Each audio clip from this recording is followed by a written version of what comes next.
Hi, Jan here. It's a really long time since I've sat down and had a proper chat with you.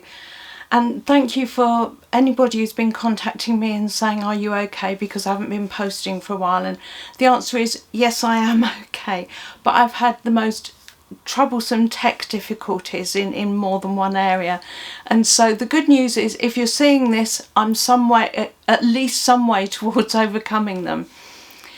But I thought, well, if I'm going to sit down and tell you what's been going on, I'll just take you through a little bit of my history with computers and technology, because I don't think of myself as old. Newsflash for anyone younger than me, you can get to your mid-60s and not feel old at all. But I didn't grow up in an age of technology. In fact, my first memory of a computer was I was definitely under 10 because my mum changed her job when I was about 10 or 11. And I'd gone into my mum's office, but I have no idea why. I was taken in there for some reason. And her manager had taken me into, my mum might have come with us, I don't know, it was nothing horrible. But he took me into a separate room. And this room was just lined with these banks, I remember them as floor to ceiling, but this story's over 50 years old now, so at least sort of person height, probably about 18 inches, 2 foot wide, with great big reels at the top like plates. And there were bank after bank all the way around the room, as I remember it, on all the walls. But we walked into this room with these things whirring around, and this manager looked at me and he said with enormous pride, "This is a computer." And it's like, oh wow. And that was my very first experience of a computer ever. And when I think back, that was at the local dairy. So the computations that it needed to do were really, in those days, must have been quite basic and quite simple. It was just logging all the houses in town and what milk deliveries they wanted. So it wouldn't have been that much, but they had got this enormous room full of machinery to take care of that. And even when I went to school, at secondary school, where I went from 11 to when I left school at 16, we didn't have computers. And when I say there were no computers, there were no computers. Even in the offices, the whole school, which at the time was, it was the biggest school in Europe. We had 2,200 pupils, and it was the second largest school in the world. And the entire school was run on typewriters and filing cabinets, because that's how it was done in those days. And then, you know, moving forward, so I had no tech kind of experience taught to me at that stage. Then time goes on, and you know, I'm married, got a couple of children, and as they grow up and get to kind of teenage years, the home computer started to come out, but I had no idea about any of it. I did buy them something that you link into your TV set, and it was a keyboard and a cassette tape in it that took so long to load any program onto that we kind of all lost interest in it. And that really didn't go very far at all. But then later on, I'm working, and the home computer really started, you know, the actual computer where you would have a monitor on the desk and the proper tower computer and your keyboard and a mouse and that sort of thing.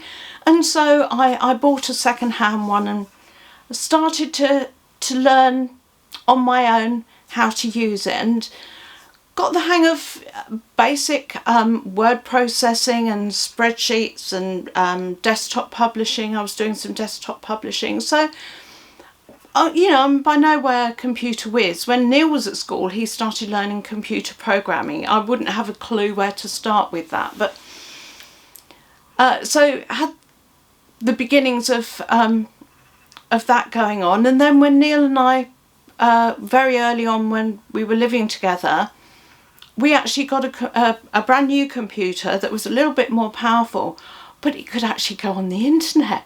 It was, oh my goodness, you know, we could actually go on the internet. And this is in the days where you clicked, it's a dial-up, and you would click on it to dial up into the internet. And I would literally, because we had it in this room, this was my office in those days, And I would click to dial in and then go downstairs and make a cup of tea while I was waiting for it to log in, and then come up and do whatever it was I was planning to do, you know, just surfing the net. You know, it became a huge source of information. You know, once you had Google and you could just look things up, it was literally a whole new world opening up. It was amazing. And I clearly remember meeting someone I was organising a conference with, and he was saying to me that he was going to get this new system where you don't need to log on every time. It's on all day, every day. And I'm like, no, no. And he was saying it doesn't cost any more to have it on all day. And I'm thinking, because, you know, it wasn't cheap in the old days. And I was thinking, no, he's having me on. He's trying to pull my leg. He thinks because I'm older than him, I'll believe anything. But gradually we updated our tech at home. We bought 2 beautiful laptops, spent an absolute fortune on them. As I recall, they were over £1,000 each, and that was way back. But then 6 weeks later we had a burglary and they were both stolen. And although they were insured, the insurance would only pay out £600 each on them, because they said that tech moved so fast that the ones that we'd bought were, by this time, which was, you know, a couple of months afterwards, were now obsolete. You know, it was ridiculous, you know, to think that a laptop would have a shelf life of 6 weeks. But that's what they tried to tell us at that time. But in the end, we did get replacements for them. They weren't, I think, quite as good as the ones that were stolen, but they were good enough, and they did. And it, you know, I carried on my journey of learning, you know, and I became proficient on a computer. You know, I won't say I was any kind of expert, but I could do everything I wanted to do. Neil at the time was running a plumbing and heating business. I put all the office work through that. I used to do all the quotes, hold all the records, all the accounts. Could do pretty much anything I wanted to on it, plus all the, as I say, the Google searching. And, you know, I lived on my computer. There was a time when I was living half in this house and half in my mother's house in Cornwall, for a couple of years before she died, because she needed constant care. So my sister and I used to share the care, and sometimes she'd be here with me and sometimes I'd be there with her, so neither of us had to give up our own homes. And, you know, that laptop would travel with me everywhere, you know, and the first thing I did when I'm unpacking my clothes at Mum's house was get my laptop out, fire it up, see what's going on, see if I've got any emails, check Facebook. Yeah, I think by that time I was probably on Facebook. And it must have been around about that time as well, certainly with those laptops, that some friends of ours had started playing World of Warcraft, which I had absolutely no interest in whatsoever. But Neil started to play as well, and it became very quickly very obvious that if I was going to be able to join in the conversation when we all got together, which we used to do quite frequently, they'd come here for dinner, we'd go there, or we'd go out. And if I wanted to be part of this social conversation, I had to learn what they were talking about, which meant I had to start playing World of Warcraft. And I really wasn't into it that much until I got into it, and then I became totally obsessed. And it wasn't long before I was the one with 5 top-level characters. You know, Neil and I started running a guild, so if anybody ever played and knew of Dark Dealings, that was us. We had a huge guild that covered, you know, we met people from all over Europe, literally met them in real life. If they ever came over to England, then we'd meet up with them. And so we had this big social activity via World of Warcraft and the guild, and I would learn of big news stories happening by people talking in guild chat. You know, all of a sudden somebody would put up Michael Jackson's died. That'll give you a time frame of when this was. You know, I learned about Michael Jackson dying via guild chat. There was another time when one of our girls in Norway started saying, "It's all right, don't worry, I'm okay." And we're like, why, what's happening? She said, put the news on. And that was the Anders Breivik and the shooting. And luckily she was okay, but she lived very, very nearby and she didn't want any of us to worry about her. But so I would learn about things like that via World of Warcraft and still carry on doing all the things I wanted to do. I'd also started to buy and sell on eBay. Again, it was my friends who were doing World of Warcraft who told me about eBay, and I suddenly started looking at things, found out that I could buy things that I wanted at a really incredibly good price, and also sell some on at a very good price. There was one time that I bought a second-hand handbag which I'd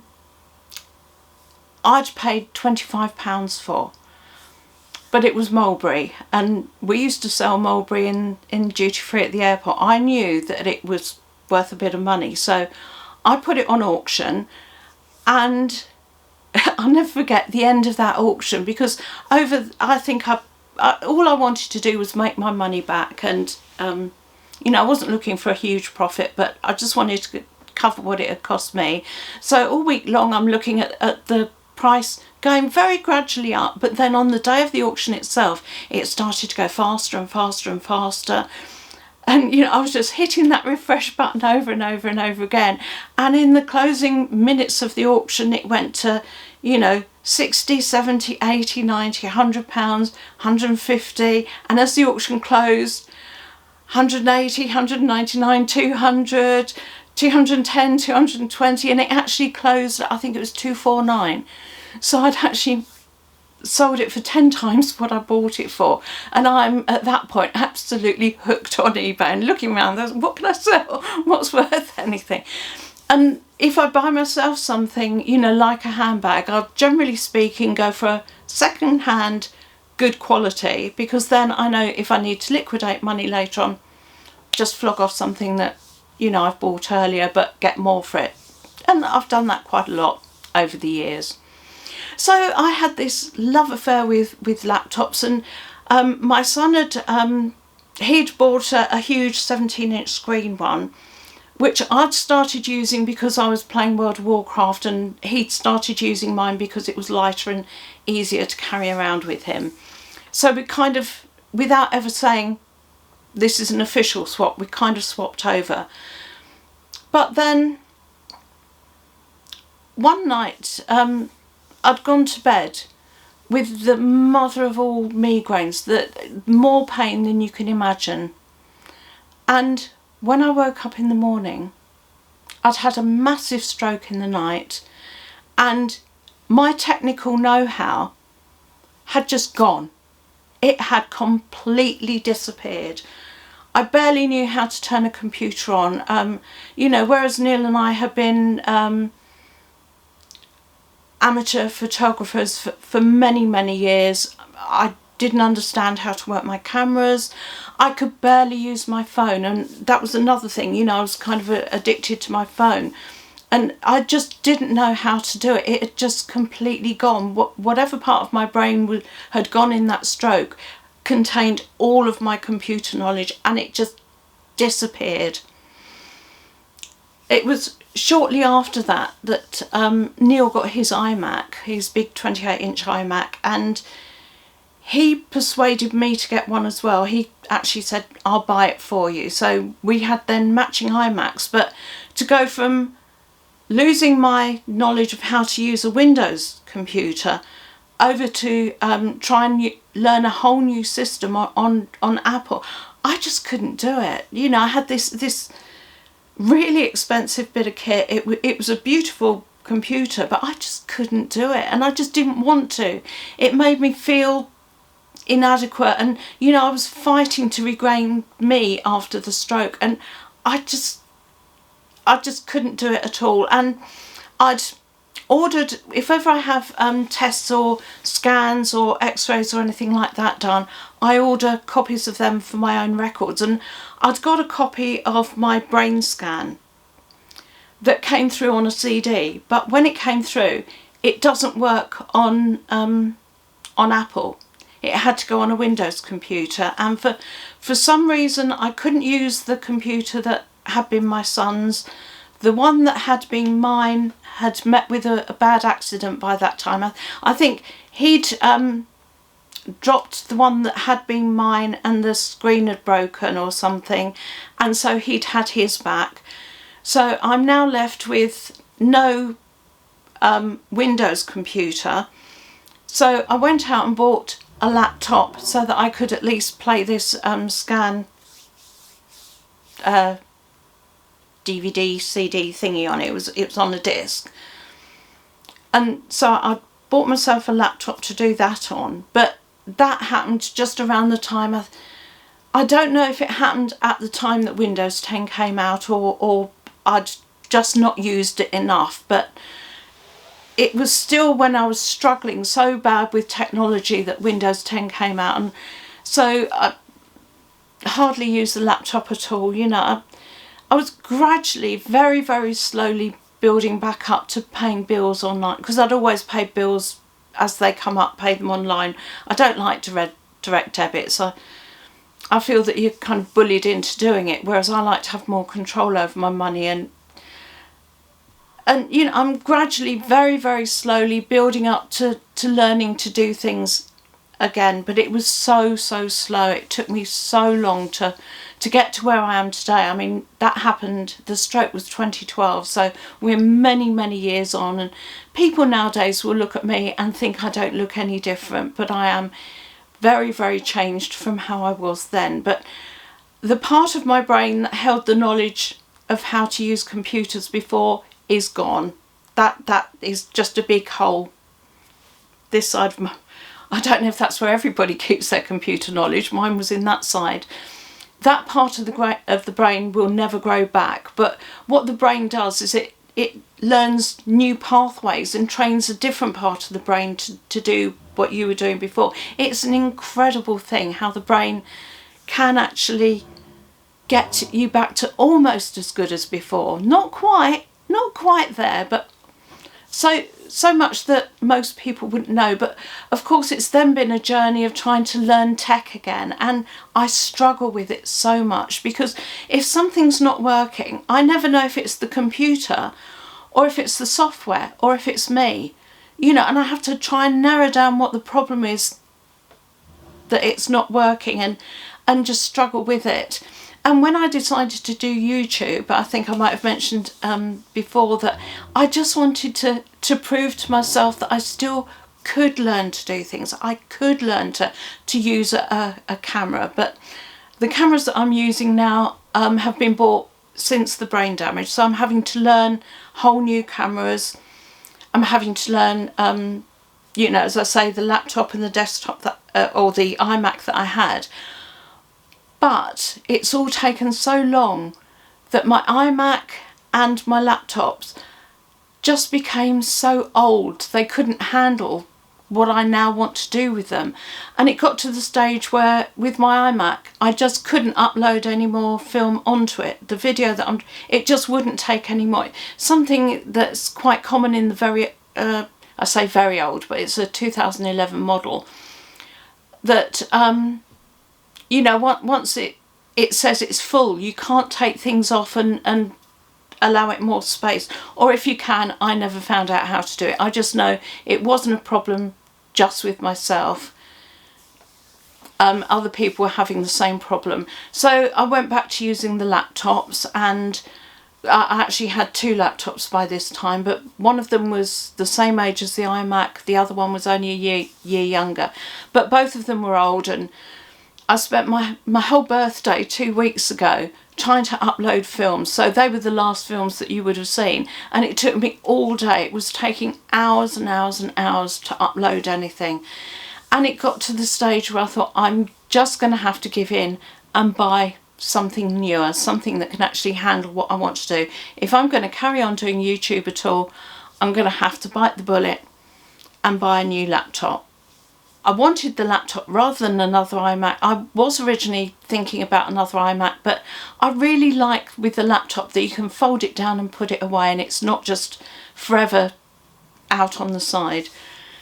So we go along to the shop to look for a new laptop. I'm thinking £300, £500 at a push, but go around looking at them all, and £500 not going to do it. So I eventually went to the top of the range, not the most expensive one in the shop, but one of the better ones. And I got that, I brought it home and opened it up, and it's all going to be fantastic now. But now we're on Windows 11, I've got to learn how to use that. But a problem that I've had for years now is email. Suddenly, my service provider is Virgin, and the age of my account with Virgin, I've got a 20-odd-year-old account. The newer Virgin accounts are okay, but the older ones don't seem to work with the iMac. So I got to the stage, even Neil was trying to help me. We were on calls, help desk calls for hours trying to get it all sorted out. Eventually we got it that I could get incoming mail on the iMac, but I couldn't send any outgoing mail. So for the last 2 or 3 years, I think, I've only been able to send outgoing mail via my phone, which is a huge inconvenience. Or if I go onto the iMac and go into my Virgin account and use my Virgin account via their website. But I don't want to have to go into their website every time I want to send or receive an email. So that's been a huge issue for me. And again, is it me? Is it the computer? Is it Virgin? Is it, well? And so I get the new one. It's all going to be wonderful. So I start setting up all the things that I have on it. I get everything up and running the way I want. Get to the email bit, and no, it doesn't want to do email. It's coming up with error messages. It's not me, and it's not my laptop, because Google tells me there are a lot of people having a lot of problems trying to get the old Virgin Blue Yonder accounts to work with Windows 11. So I'm systematically going through all the different fixes that other people have tried that have worked for them. But every time I try, I just get so stressed, and it's just a case of, my head feels like it feels like it's melting again, and I have to walk away and leave it. So I've now had my laptop for over a week, still can't send them. I can send emails on my laptop, but I can't receive them.